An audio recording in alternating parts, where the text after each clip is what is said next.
চট্টগ্রামের পতেঙ্গায় বিমান বাহিনীর প্রশিক্ষণ যুদ্ধ বিমান বিধ্বস্ত, পাইলট অসীম জাওয়াদের মৃত্যু, আহত অপরজন হাসপাতালে। 25 বছর পর চিত্রনায়ক সোহেল চৌধুরী হত্যা মামলার রায়, আজিজ মোহাম্মদ ভাই সহ বিভিন্ন জনের যাবজ্জীবন কারাদণ্ড, ইমন সহ 6 জন খালাস।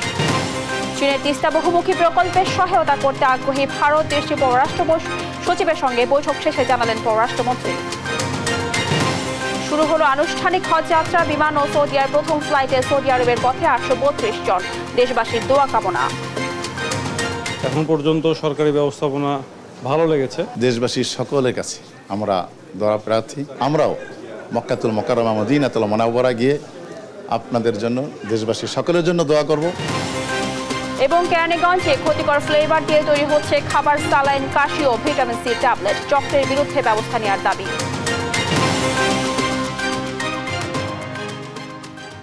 দেখছিলেন সোনাম সংবাদ দুপুরের, সঙ্গে আছি আমি রাবিয়া ইসলাম স্নেহা। যান্ত্রিক ত্রুটির কারণে চট্টগ্রামের কর্ণফুলী নদীতে বিমান বাহিনীর একটি প্রশিক্ষণ বিমান বিধ্বস্ত হয়ে এক পাইলট নিহত হয়েছেন। বেলা 11টার দিকে বিমানটিতে আগুন ধরে গেলে পতেঙ্গা এলাকায় কর্ণফুলী নদীর মোহনায় বিধ্বস্ত হয়। এ ঘটনায় আহত কো পাইলটের চিকিৎসা চলছে চট্টগ্রাম সিএমএইচে। সহকর্মী AK নাজিমের তথ্য ছবিতে শুভশ্রী রায়ের রিপোর্ট।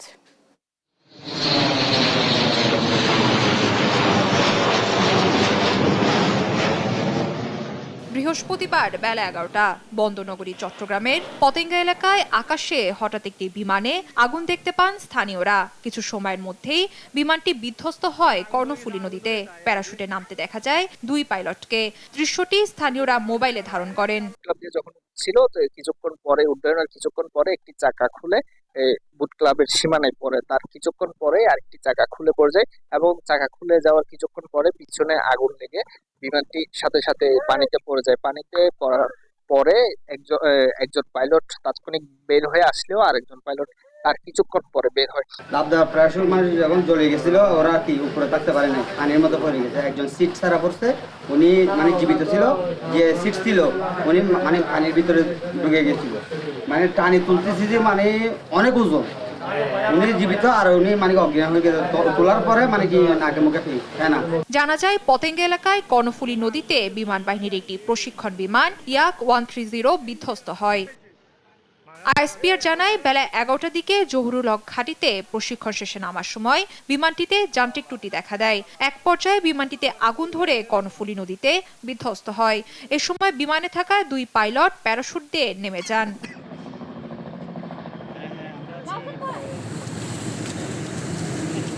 খবর পেয়ে পুলিশ ও কোস্টগার্ড ঘটনাস্থলে পৌঁছে পাইলটদের উদ্ধার করে চট্টগ্রাম সিএমএইচ হাসপাতালে নিয়ে যায়। সেখানেই চিকিৎসাধীন অবস্থায় অসীম জাওয়াত নামের এক পাইলটের মৃত্যু হয়েছে। আহত কো পাইলটের চিকিৎসা চলছে। দুর্ঘটনা কবলিত বিমানটি উদ্ধারে কাজ করছে বিমান বাহিনী, পুলিশ ও সরকারি বিভিন্ন সংস্থা। নিউজ ডেস্ক, দেশ টিভি। পতেঙ্গা প্রশিক্ষণ বিমান বিধ্বস্তের সর্বশেষ পরিস্থিতি জানাতে সরাসরি যুক্ত হচ্ছেন সহকর্মী AK নাজিম। নাজিম, আপনি নিশ্চয়ই আমাকে শুনতে পাচ্ছেন। নাজিম, বিমান দুর্ঘটনায় নতুন কি কোনো তথ্য রয়েছে কিনা আপনার কাছে, কিংবা আমরা জানতে পেরেছি একজন পাইলট চিকিৎসাধীন রয়েছে, সেই পাইলটের শারীরিক অবস্থা কেমন, আমাদেরকে বিস্তারিত জানাবেন। জি, আপনি যেমনটা বলছেন, আসলে আজ বেলা 10:30টার দিকে বিমান বাহিনীর যে প্রশিক্ষিত যে বিমানটি রয়েছে সেটি হঠাৎ দুর্ঘটনার কবলে পড়ে বিধ্বস্ত হয়েছে। বিধ্বস্তের পর পাইলটের বিমানে যে 2 জন পাইলট ছিল তার মধ্যে একজন দুজনেই আসলে নেমে গেছিল, একজন অক্ষত অবস্থায় নেমেছিল, আরেকজন আহত হওয়ার পরে আসলে সে পড়ে গেছিল। তাকে এখানকার যারা যাত্রী পারাপার যেসব বোট রয়েছে সেসব যাত্রী পারাপারের বোটের মাঝিরা তাকে উদ্ধার করেছিল। তখনই তার আসলে যেটি আমরা প্রত্যক্ষদর্শীরা বলেছি যে তার চোখে মুখে এবং নাক দিয়ে ফেনা জাতীয় কিছু বের হয়েছিল। তারপর পরে তাকে এখানে একটি নৌবাহিনী হাসপাতালে নিয়ে যাওয়া হয়েছিল। পরে তার ঘন্টা দেড়েক পরে আমরা জানতে পারি যে যিনি অসীম জাওয়াত বিমান পাইলট উনি মৃত্যুবরণ করেছেন। বাকি যেজন সোহান রয়েছেন লেফটেন্যান্ট কমান্ডার, উনি আহত অবস্থায় হাসপাতালে চিকিৎসাধীন রয়েছেন আমরা জানতে পেরেছি। তবে দুর্ঘটনা কবলিত যে বিমানটি রয়েছে সেটি উদ্ধার তৎপরতায় কাজ করছে কোস্টগার্ড সহ বিভিন্ন সংস্থার কর্মকর্তা, সেটি উদ্ধার অভিযান চালাচ্ছেন। তবে আমরা এসে যেটি দেখেছি যে ঘাট, আমরা 11 নং ঘাটে এসে যেটি দেখেছি যে উদ্ধার তৎপরতার জন্য কোস্টগার্ড সহ বিভিন্ন বাহিনীর সদস্যরা কাজ করছেন। পাশাপাশি এইটা নিয়ে যে বিমান যে দুর্ঘটনা ঘটেছিল সেটি কিভাবে দুর্ঘটনা ঘটেছে সেটি উদ্ধারের পরে জানা যাবে। আমরা আসলে একজন প্রত্যক্ষদর্শীর সাথে কথা বলবো। আসলে আপনি দেখেছেন বা কিভাবে এই দুর্ঘটনা ঘটে আপনি জানতে পেরেছেন? আমরা এখানে উপস্থিত ছিলাম, আমরা সম্পূর্ণ নিচ্ছকে দেখছি আজকে ঠিক 10:30 নাগাদ একটা জেট বিমান, মানে যেটা প্রশিক্ষণ বিমান, বিমানের ঠিক পিছন সাইডে আগুন লাগার পর বিমানটা এরকম ল্যান্ড করে, মানে এখানে ল্যান্ড করতে চাইছে, ল্যান্ড না করতে পারে তখন ওই সময় আরেকটা যাত্রীবাহী বিমান ল্যান্ড করতেছে। ঠিক ওই সময় এরা মোড় কাটার পরে ওইদিকে একটা নীলবয়া আছে, নীলবয়ার পাশাপাশি গিয়ে আপনার বিমানটা ব্লাস্ট হয়। ঠিক নীলবয়ার সামনে বিমানটা ব্লাস্ট হওয়ার সাথে সাথে আপনার যে দুইজন পাইলট ছিল, দুজনে আপনার এই যে ইয়াছে প্যারাশুট দিয়ে ওরা নামছে। নামার সাথে সাথে মনে করেন যে বিমানটা ব্লাস্ট হয়েছে। ওই সময়ে ঠিক 20 থেকে 30 সেকেন্ড আগাড়ি ছবে একটা যাত্রীবাহী জাহাজ যাইতেছে। তো অল্প থেকে ওই যাত্রীবাহী জাহাজের গায়ে পড়ে না। যাই হোক, ওখান থেকে ব্লাস্ট হওয়ার পরে নামার পরে প্যারাশুট দিয়ে নামার পরে এখানকার 11 নম্বর ঘাটের যে চলাচল করার যে নৌকাগুলো আছে, লালবোটগুলো, ওই লালবোটের মাঝিরা গিয়ে যে ওনাদেরকে উদ্ধার করছে দুইজনকে। তো আমাদের জাহাজে দিয়ে যখন পাশে দিয়ে নিয়ে যাইতেছে, একজনকে অত্যন্ত অক্ষত অবস্থায় দেখছি, মানে ওনার পরিস্থিতি খুব খারাপ দেখতেছি। যে আমরা হালকা হালকা দেখছি যে কি মুখ থেকে রক্ত এবং ফেনা বাইরে হইতেছে। তারপর ওখানকে বুট ক্লাবের ওখানে নিয়ে নৌবাহিনীরা যত সম্ভব হসপিটালে নিয়ে গেছে। জাস্ট এতটুকুই। যে আপনি যেমনটা শুনছিলেন, আসলে প্রত্যক্ষদর্শী বলছেন যে বিমান বাহিনী যে বিধ্বস্ত বিমান, যেটা আসলে পেছন দিয়ে আগুন ধরে গেছিল, তারপর সেটা বিধ্বস্ত হয়। পাশাপাশি দুজন পাইলটের মধ্যে একজন অক্ষত অবস্থায় নেমে যায়, আরেকজন আহত অবস্থায় পরে হাসপাতালে নিয়ে গেলে তার মৃত্যু বলে আমরা জেনেছি। এখন যে বিমানের উদ্ধার, কোস্টগার্ড সহ যারা উদ্ধার অভিযান চালাচ্ছে, উদ্ধার হওয়ার পরে আসলে জানা যাবে এই বিমান কিভাবে দুর্ঘটনা ঘটলো বা কেন এই ঘটনা ঘটলো, জানতে পারবো। এই ছিল আমার কাছে থাকা সর্বশেষ। নাজিম, আপনাকে ধন্যবাদ। দর্শক, আমরা শুনছিলাম চট্টগ্রামের পতেঙ্গায় প্রশিক্ষণ বিমান বিধ্বস্তের সর্বশেষ পরিস্থিতি। চিত্রনায়ক সোহেল চৌধুরী হত্যা মামলায় আলোচিত আজিজ মোহাম্মদ ভাই সহ বিভিন্ন আসামির যাবজ্জীবন কারাদণ্ড দিয়েছে আদালত। আর জামিন পেয়েছেন শীর্ষ সন্ত্রাসী ইমন মামুন সহ 6 আসামি। মামলার 9 আসামির মধ্যে আজিজ মোহাম্মদ ভাই সহ 5 জনই পলাতক। এই রায়ের অসন্তোষ জানিয়ে আপিলের কথা জানিয়েছেন আসামি পক্ষের আইনজীবী রিশাদ অর্ণবের প্রতিবেদন জানাচ্ছেন জুবায়ের রাজিন। 25 বছর আগে চিত্রনায়ক সোহেল চৌধুরীর হত্যার ঘটনায় দায়ের করা মামলার রায় দেয়া হয় বৃহস্পতিবার। এই মামলায় 9 আসামির মধ্যে 5 জনই পলাতক। বাকি 4 আসামিকে সকালেই আনা হয় আদালতে। বেলা 1টার পর রায় পড়া শুরু করেন ঢাকার দ্রুত বিচার ট্রাইব্যুনাল 2 এর বিচারক অরুণাভ চক্রবর্তী। 3 জন আসামিকে যাবজ্জীবন কারাদণ্ড দেওয়া হয়েছে এবং 2 লক্ষ টাকা জরিমানা অনাদায়ে 1 মাসের কারাদণ্ড দেওয়া হয়েছে। এবং সেই আসামিরা হচ্ছে আদনান সিদ্দিকী, বান্টি ইসলাম এবং আজিজ মোহাম্মদ ভাই। এই 3 জনকে যাবজ্জীবন কারাদণ্ড দেওয়া হয়েছে। আর বাকি যারা আছে তাদেরকে এই মামলা থেকে বেকসুর খালাস দেওয়া হয়েছে। তবে আসামি পক্ষ এই রায়ে অসন্তুষ্টি জানিয়ে উচ্চ আদালতে আপিল করার কথা জানান। ন্যায় বিচার হয়নি এবং এটা কোনো অবস্থাতে কোনো একটা সাক্ষী আমাদের সম্পর্কে বলেনি। উচ্চ আদালতে ডেফিনেটলি যাওয়া হবে, যাবে না কেন?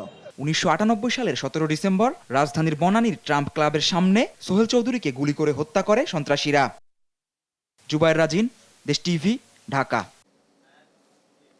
সাবেক ভূমিমন্ত্রী সাইফুজ্জামান চৌধুরী জাবেদের অবৈধ সম্পদের অনুসন্ধান চেয়ে হাইকোর্টে রিট করা হয়েছে। বৃহস্পতিবার সুপ্রিম কোর্টের আইনজীবী মোহাম্মদ সালাউদ্দিন জনস্বার্থে এই রিট করেন। দুর্নীতি দমন কমিশন সহ সংশ্লিষ্টদের রিটে বিবাদী করা হয়েছে। সাবেক ভূমিমন্ত্রী সাইফুজ্জামান চৌধুরীর সাম্রাজ্য যুক্তরাজ্যে শিরোনামে জাতীয় দৈনিকে প্রতিবেদন প্রকাশিত হয়। এই প্রতিবেদনের ভিত্তিতেই হাইকোর্টে রিট করা হয়। সাইফুজ্জামান চৌধুরী জাবেদ গত জানুয়ারি পর্যন্ত 5 বছর ভূমিমন্ত্রী হিসেবে দায়িত্ব পালন করেন। 2016 সাল থেকে তার মালিকানাধীন কোম্পানি প্রায় 2770 কোটি টাকার মূল্যের 350টিরও বেশি সম্পত্তি কিনে যুক্তরাজ্যে রিয়েল এস্টেট সাম্রাজ্য গড়ে তুলেছে।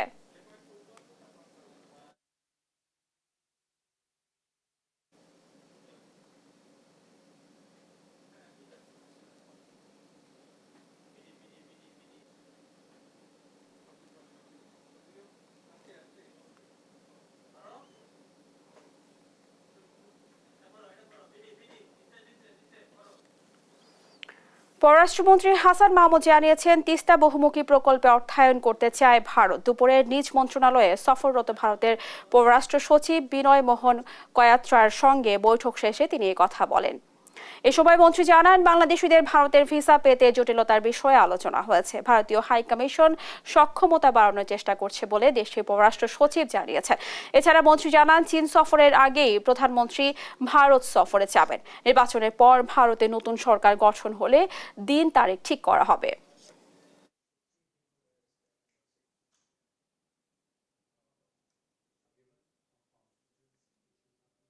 তারা আরও সেখানে লোকবল নিয়োগ করছেন এবং ইনোভেটিভ কোনো সিস্টেম ইনভেন্ট করা যায় কিনা।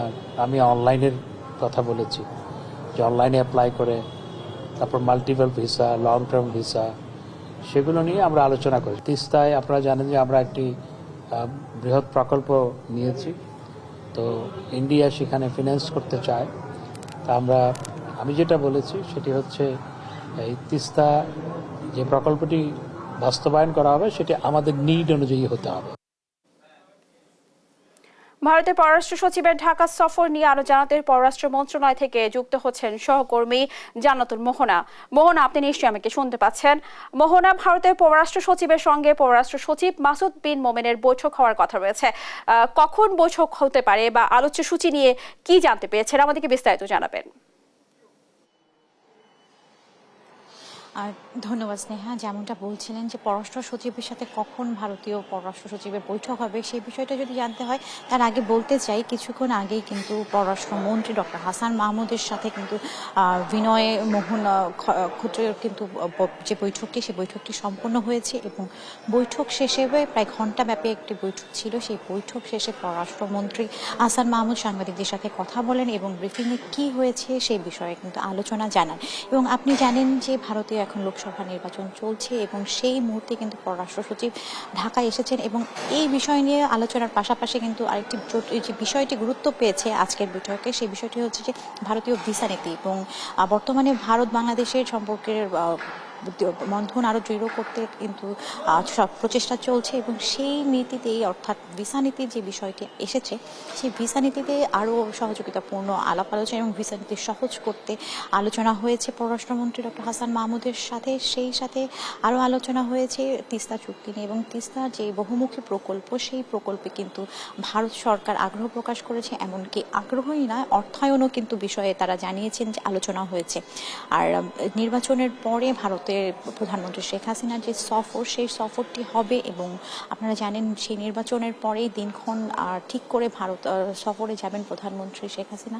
তো এমনই একটি প্রশ্নে চীনে বেইজিং না দিল্লি কোন সফরটি আগে হবে সেই বিষয়েও কিন্তু ডক্টর হাসান মাহমুদ আমাদেরকে জানিয়েছেন। তা কিন্তু ভারত সফরের প্রতি আগ্রহ, ভারত সফরের উপর জোর দেওয়া হয়েছে।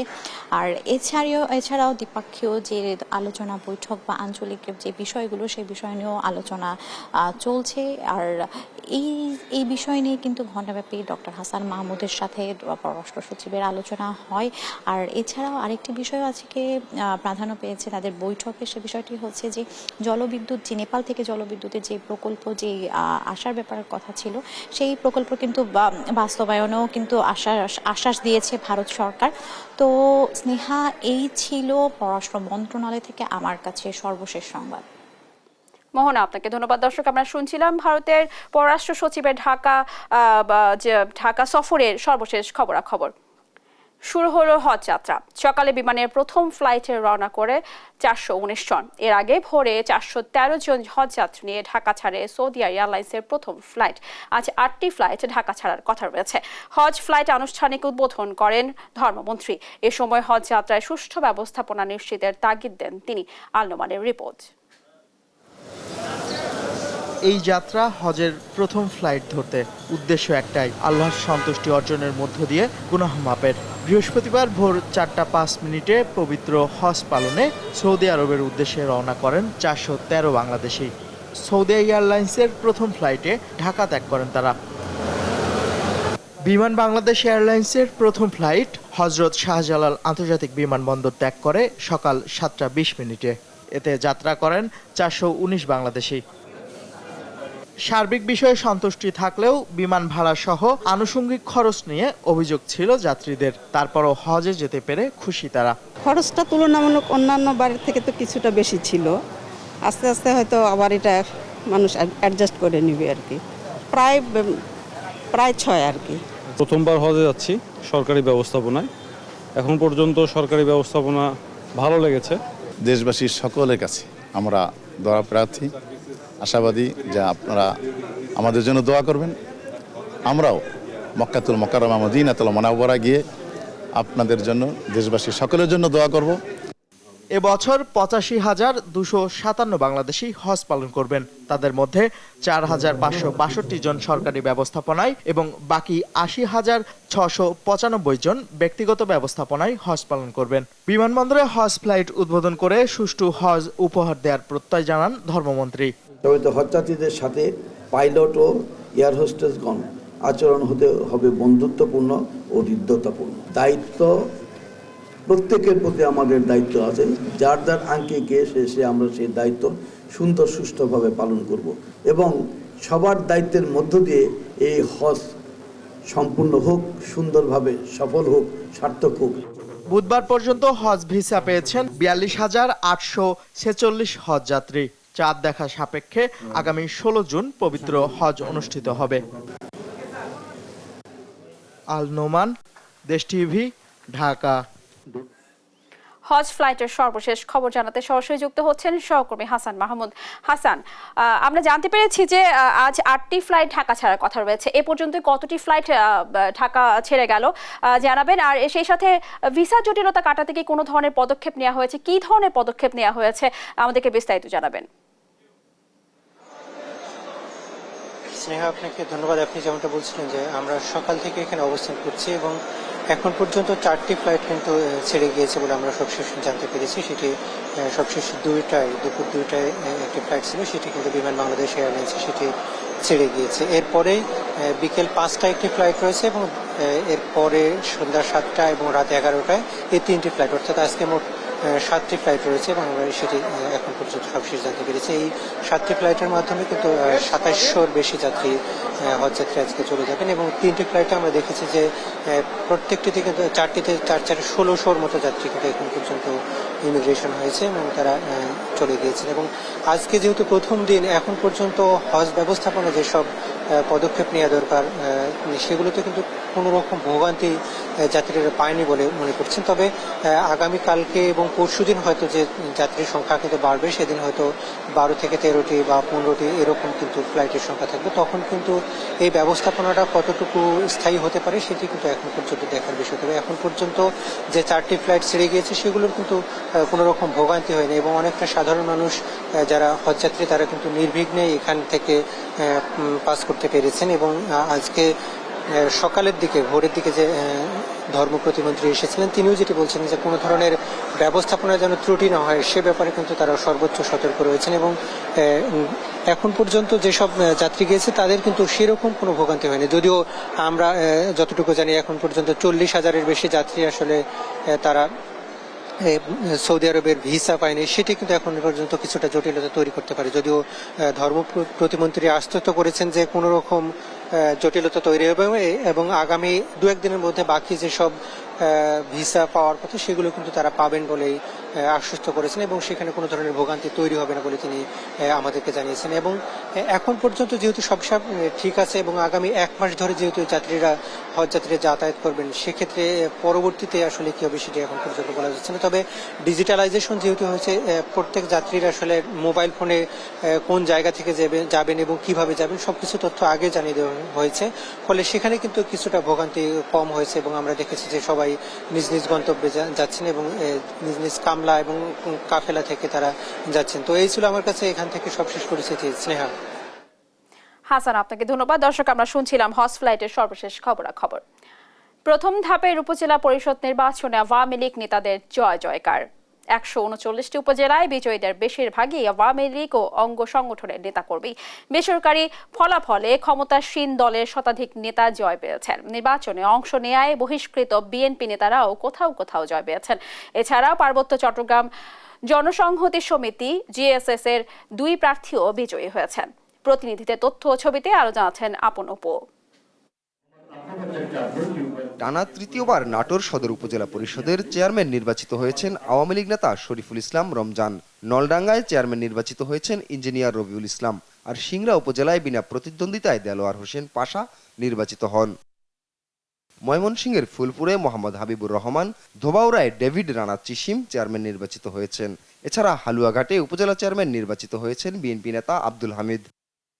পিরোজপুরের সদর উপজেলায় সাবেক ছাত্রলীগ নেতা এস.এম. বাইজিদ হোসেন, ইন্দুরকানীতে আওয়ামী লীগ নেতা জিয়াউল আহসান গাজী এবং নাজিরপুরে চেয়ারম্যান নির্বাচিত হয়েছেন সাবেক মন্ত্রী সম রেজাউল করিমের ছোট ভাই এস.এম. নূরে আলম সিদ্দিকী শাহীন। রাঙামাটির কাউখালী উপজেলায় শামসুদ্দোহা চৌধুরী চেয়ারম্যান নির্বাচিত হয়েছেন। এছাড়া রাঙামাটি সদর ও বরকল উপজেলায় পার্বত্য চট্টগ্রাম জনসংহতি সমিতি জেএসএস সমর্থিত প্রার্থী অন্নসাধন চাকমা ও বিধান চাকমা নির্বাচিত হয়েছেন।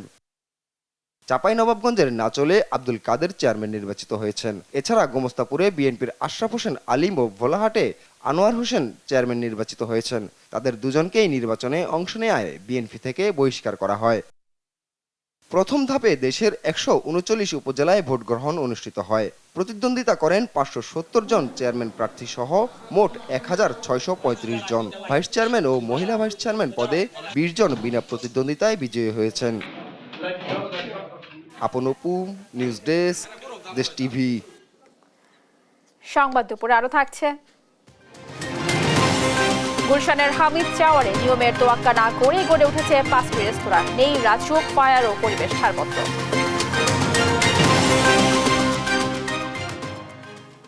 আপনি যে স্যালাইন খাচ্ছেন সেটি আসল তো নাকি পুরোটাই ভেজাল? কেরানীগঞ্জের গোপন কারখানায় চিনি, কেমিক্যাল, ফ্লেভার আর লবণ দিয়ে ব্র্যান্ডের মোড়কে তথাকথিত স্যালাইন বানাচ্ছে জালিয়াত চক্র। আর কাশির জন্য বিদেশি মনে করে যে ট্যাবলেট খাচ্ছেন সেটিও ভেজাল। অনুমোদন ছাড়া তৈরি হচ্ছে কমলা লেবুর ট্যাবলেটও। সজীব রহমানের ছবিতে অনুসন্ধান করেছেন ফখরুল ইসলাম। রোগীদের পাথেও এই টেস্টি স্যালাইন তৈরি দেখে ভুল করে আসল ভাববেন অনেকেই। এটি হুবহু নকল বানাচ্ছে কেরানীগঞ্জের গোপন কারখানায়। নানান কেমিক্যাল, ফ্লেভার আর চিনি, লবণ প্রক্রিয়াজাত করে তথাকথিত টেস্টি স্যালাইন বানাচ্ছে অসাধু চক্র। শুধু টেস্টি স্যালাইনই নয়, ওর স্যালাইনও বানাচ্ছে কারখানাটি। এই স্যালাইনই ছড়িয়ে দেওয়া হচ্ছে সারা দেশে। টেস্টি স্যালাইন নামে এক নামে সবাই চেনে, এই জন্য আমরা টেস্টি স্যালাইন নামটা দিয়ে দিচ্ছি, যাতে মার্কেটে সবাই এক নামে পরিচিত ছিল। এই গরমের জন্য শুধু টেস্টি স্যালাইনটা বানাচ্ছি। এখানে দেওয়া হচ্ছে আপনার লবণ, চিনি, অ্যারোসিল পাউডার আর সাইট্রিক অ্যাসিড। কেরানীগঞ্জের কারখানাটিতে বিদেশি ব্র্যান্ড নকল করে বানাচ্ছে কাপটেন চকলেট। নোংরা ফ্লোরে যাচ্ছে তাই ভাবে তৈরি হচ্ছে এই চকলেট। পরে খোলা হাতে মানের বালাই ছাড়াই প্যাকেট যাতে ব্যস্ত কর্মীরা। রোগীর পাথেয়ে পণ্যটি বানালেও কারখানাটিতে নেই কোনো ল্যাব, কেমিস্ট, কিছুই। নামে মাত্র কেমিক্যাল, ফ্লেভার, গ্লুকোজ শিরার সঙ্গে পাউডার মিশিয়ে বানানো হয়েছে এই কাশির চকলেট।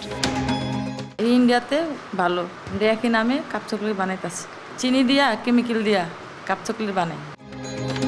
কমলা লেবুর ছবি দেখে এই ভিটাসি চকলেট খাবেন যে কেউ, অথচ কারখানার কোথাও কমলা লেবু বা রসদের ছিটে ফোটাও নেই। কিন্তু কয়েকশো কার্টুন ভর্তি এই ভিটাসি ট্যাবলেট তৈরি করে রেখেছে কারখানাটি। এই ট্যাবলেটই ছড়িয়ে দেওয়া হয় সারা দেশে, আর ভোক্তারা না জেনে বুঝেই খাবেন। বিশেষজ্ঞরা বলছেন, এমন নকল ভেজালের আগ্রাসনে স্বাস্থ্য ঝুঁকিতে পড়ছে সাধারণ ভোক্তা। শিশু খাদ্য বানাচ্ছে, নোংরা তেলাপোকা যাইতেছে, হাঁটতেছে বা পায়ে দিয়া করতেছে। সরকারের লোকজন তো সেভাবে ওইগুলিতে যায় না। তারা ওইখানে যায় না কেন? তারা জানে আর কি, আল্লাহ জানে তাদের আর কি। তারা কিন্তু কাজটা করতে পারতো, নিরাপদ খাদ্য করতে করতে কাজটা এইটাই, তাই না? নিরাপদ পণ্য আপনাকে দিবে। আমাদের যে কিডনি ড্যামেজের যে ব্যাপারটা হচ্ছে আর কি, এটা কিন্তু শুধুমাত্র ভেজালের উপর হইতেছে। এই ভেজালের কারণে আমরা খাইতেছে, মানুষ পণ্য তো খাচ্ছে, সে তো এটা আমরা এখানে শুধু ঢাকা শহরের কথা না, মানে গ্রাম পর্যায়েও কিন্তু এই পণ্য খাচ্ছে আজকাল মানুষে, কিন্তু তারা সঠিক পণ্যটা পাচ্ছে না, পিওর পণ্য নাই। তাই নকল ভেজালের আগ্রাসন প্রতিরোধে সমন্বিত উদ্যোগ নেওয়ার আহ্বান বিশেষজ্ঞদের। ফখরুল ইসলাম, দেশ টিভি, ঢাকা। বেইলি রোডে অগ্নিকাণ্ডের পরও টনক নড়েনি রাজধানীর বেশিরভাগ বাণিজ্যিক ভবন মালিকদের। এখনও বিভিন্ন ভবনে অনুমোদন না নিয়েই চলছে রমরমা রেস্টুরেন্ট ব্যবসা। নগর পরিকল্পনাবিদরা জানান, বাণিজ্যিক ভবনে একাধিক রেস্টুরেন্ট অত্যাধিক ঝুঁকিপূর্ণ। রাজুক মুখপাত্র জানান, নিয়ম না মেনে রেস্টুরেন্ট ব্যবসা করলে নেওয়া হবে ব্যবস্থা। শাহাদাত ইশাদের রিপোর্ট। বেইলি রোডে গ্রিন কোজি কটেজে ভয়াবহ আগুনে ঝরে যায় তরতাজা 46 প্রাণ। দুর্ঘটনার পরপরই অনুমোদনহীন রেস্তোরাঁর বিরুদ্ধে অভিযানে মাঠে সরগরম ছিল রাজুক ও সিটি কর্পোরেশন। তবে 2 মাসের মাথায় ঝিমিয়ে পড়েছে সকল সংস্থা। ভয়াবহ দুর্ঘটনার পর কতটুকু বেড়েছে সচেতনতা, তার কারণ অনুসন্ধানে দেশ টিভি। রাজধানীর ব্যস্ততম গুলশান 2 গোল চত্বরের হামিদ টাওয়ার 14 তলা ভবনটিতে রয়েছে সেন্টর, the globe, the red chamber সহ 5টি রেস্টুরেন্ট। বিদেশিদের বেশ ভিড় এসব রেস্তোরাঁয়। ভবনে প্রবেশ করতে গিয়েই বাধার মুখে পড়তে হয় দেশ টিভিকে। রেস্টুরেন্ট নির্মাণে রাজুক, ফায়ার সার্ভিস, পরিবেশ অধিদপ্তর সহ বেশ কয়েকটি ছাড়পত্র নেওয়ার নিয়ম থাকলেও কারোই নেই বৈধ কাগজপত্র। আপনাকে এই ব্যাপারে ডিটেইলস কিছু বলবো না। আপনি বলতে চাচ্ছেন না? না বলতে চাচ্ছি না। মানে আপনাদের কি আছে কিনা? না, আমি বলছি তো এই ব্যাপারে আলাপ করতে চাচ্ছি না। আপনার কাছে এখন নেই, আন্ডার প্রসেস। যদি কোনো ইনফরমেশন জানা থাকে সেক্ষেত্রে 6টার পরে আসতে হবে। খোদ হামিদ টাওয়ারের স্বত্বাধিকারী জানেন না, অনুমোদন ছাড়া এমন বাণিজ্যিক ভবনে চালানো যাবে না রেস্তোরাঁ। রেস্টুরেন্টগুলো এগুলা সব সিটি কর্পোরেশনের লাইসেন্স দেওয়া আছে, রাজুকের পারমিশন লাগে না। আর নতুন যে বিল্ডিং গুলো হচ্ছে, বিল্ডিং এর কোড আছে, এর ভাড়া দিয়ে ওর ভাড়া দিয়ে ওর ভাড়া। কারণ আমরা যখন বিল্ডিং গুলো করছি, আমরা কিন্তু তখন আমাদের কোড ছিল না আগে। নগর পরিকল্পনাবিদরা বলছেন বাণিজ্যিক ভবনের রেস্তোরাঁ একেবারেই ঝুঁকিপূর্ণ। তার উপর বাণিজ্যিক ভবনে একাধিক রেস্তোরাঁ থাকলে তা আরও ঝুঁকিপূর্ণ হয়ে ওঠে। কমার্শিয়াল বিল্ডিংগুলোতে রেস্টুরেন্ট চালানো উচিত না এবং রেসিডেন্সিয়াল বিল্ডিংগুলোতে কোনোভাবেই রেস্টুরেন্ট চালানো উচিত না। যদি কোনো বিল্ডিংয়ে রেস্টুরেন্ট করার পরিকল্পনা থাকে বিল্ডিং কর্তৃপক্ষের, বিল্ডিংয়ের মালিকের, তাহলে সেটা ডিজাইন করার সময় অবশ্যই সংশ্লিষ্ট স্থপতিকে, ডিজাইনারকে, ইঞ্জিনিয়ারকে বলে তারপরেই সেটা ডিজাইন করতে হবে সেরকমভাবে এবং অনুমোদন নিতে হবে। ভবনগুলো তদারকির জন্য সব সংস্থার সহযোগিতা প্রয়োজন বলছে রাজুক। রাজধানী উন্নয়ন কর্তৃপক্ষ একা কোনো এলাকায় ভবন নির্মাণের ক্ষেত্রে তার ব্যবহারের ব্যত্যয় থাকলে আমরা একক কন্ট্রোল করতে পারবো না বা সুযোগও নেই। কারণ সেখানে একটি ভবনের যে ব্যবহার রয়েছে তার ট্রেড লাইসেন্স থেকে শুরু করে তার অন্যান্য নাগরিক সুবিধাদি অন্যান্য প্রতিষ্ঠান দিয়ে থাকে, তাদেরও এখানে সহযোগিতা দরকার। সংস্থাটির এই কর্মকর্তা বলছেন, আবাসিক কিংবা বাণিজ্যিক ভবনের অনুমোদন নিয়ে কেউ রেস্তোরাঁ চালাচ্ছে কিনা তারও তালিকা প্রণয়নের কাজ চূড়ান্ত পর্যায়ে রয়েছে। রেস্টুরেন্ট বা অন্যান্য ফ্লেমেবল আইটেম ব্যবহার করছে তার একটা তালিকা প্রস্তুত করতে ইতিমধ্যে তালিকা প্রণয়নের কাজ প্রায় চূড়ান্ত পর্যায়ে রয়েছে। শারদ নিশাদ, দেশ টিভি, ঢাকা। সংবাদ দুপুরে আরো থাকছে। স্থল অভিযানে না যেতে ইসরায়েলকে চূড়ান্ত সতর্ক করলেন প্রেসিডেন্ট বাইডেন। রাফা ক্রসিং খুলে দিতে তেল আবিবের প্রতি আহ্বান।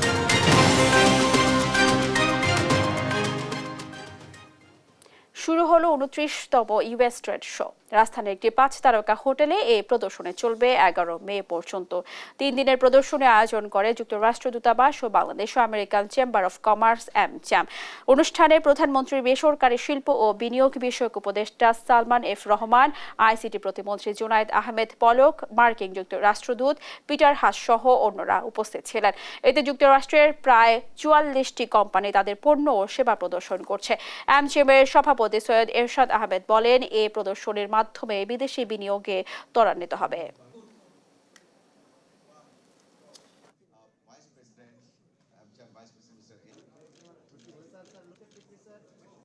বিভিন্ন সেক্টরে কিন্তু ট্রেড শো হচ্ছে, আপনার কমিউনিটিও যে ট্রেড শো হচ্ছে, তো এটাতে বুঝতে পারছি ট্রেড শোর একটা ইম্প্যাক্ট আছে এবং আমাদের প্রোডাক্টগুলোকে আমরা শো করতে পারি, শোকেসিং করতে পারি এবং দেখা যাচ্ছে এটাতে আমাদের ইনভেস্টমেন্ট বাড়ছে, আমাদের প্রোডাক্টগুলো এক্সপোর্ট বাড়ছে।